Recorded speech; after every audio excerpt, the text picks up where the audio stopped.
nom du Père, du Fils et du Saint-Esprit. Amen. Évangile de Jésus-Christ selon saint Luc, chapitre 11, versets 42 à 46.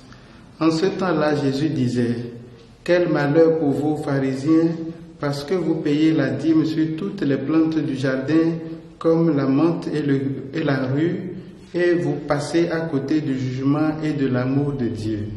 Ceci, il fallait l'observer sans abandonner cela. Quel malheur pour vous, pharisiens, parce que vous aimez le premier siège dans les synagogues et les salutations sur les places publiques. Quel malheur pour vous, parce que vous êtes comme ces tombeaux qu'on ne voit pas et sur lesquels on marche sans le savoir. Alors, un docteur de la loi prit la parole et lui dit: Maître, en parlant ainsi, c'est nous aussi que tu insultes. Jésus reprit: vous aussi, les docteurs de la loi, malheureux êtes-vous, parce que vous chargez les gens de fardeaux impossibles à porter, et vous-même, vous ne touchez même pas ces fardeaux d'un seul doigt. Acclamons la parole de Dieu. Louange à toi, Seigneur Jésus. Bonjour frères et sœurs, mercredi 14 octobre, nous bénissons le Seigneur toujours et nous lui disons merci pour sa parole. Nous laissons son esprit nous guider et sa parole nous illuminer. Nous lui rendons grâce et nous invoquons sa bénédiction sur chacun de vous en ce jour. Eh bien, Jésus continue son enseignement à partir de questions que les gens lui posent et à partir des réactions des gens qu'il voit, il enseigne. Hier, nous avons vu qu'il a enseigné à partir de la réaction de celui qu'il a invité. Aujourd'hui, il continue le même enseignement et il se fait qu'un docteur de la loi lui pose une question qui permet d'approfondir davantage cet enseignement. Que devons-nous retenir de cet enseignement? Que personne n'est hors de l'appel, personne n'est hors de l'enseignement de Jésus. Nous sommes tous concernés, que l'on soit président, ministre, citoyen simple, que l'on soit pape, évêque, prêtre, fidèle, laïque, que l'on soit qui que ce soit, nous sommes concernés par ce que Jésus enseigne. Et qu'est-ce qu'il enseigne?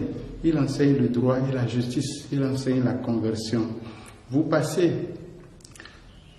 à côté du jugement et de l'amour parce que vous vous occupez de ce qui est extérieur, nous l'avons déjà dit un peu hier. Vous donnez la dîme, mais vous laissez l'essentiel. Pour Jésus, l'essentiel, c'est le jugement et c'est l'amour de Dieu.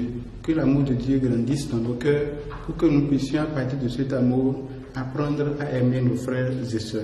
Salutations sur les places publiques, ce n'est qu'une manière de parler. Chacun de nous doit savoir que beaucoup de fois, nous aimons les honneurs. Et ces honneurs-là ne sont vraiment pas attachés au service que nous devons rendre à Dieu. Alors les docteurs de la loi se sentent interpellés et ils disent: c'est nous aussi que tu insultes, comme pour intimider Jésus. Non, Jésus ne se laisse pas intimider. Toi, mon frère, ma soeur, ne pense pas que tes bruits, tes cris, tout ça va intimider Jésus, non? On n'intimide pas Jésus. Il dit clairement: oui, vous, malheur à vous aussi, parce que vous attachez de gros fardeaux. Mais c'est quoi les fardeaux que les pharisiens ou bien les docteurs de la loi attachent et mettent sur les autres? J'ai pris du temps pour réfléchir un peu à cela. Honnêtement, je n'ai pas trouvé la solution.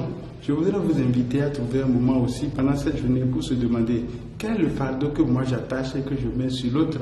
N'est-ce pas les exigences bizarres, les jugements que nous faisons à partir de notre mentalité à nous, de ce que nous pensons, de ce que nous croyons, de la manière dont nous voyons les choses, alors que Jésus l'a dit clairement, vos pensées ne sont pas les pensées de Dieu.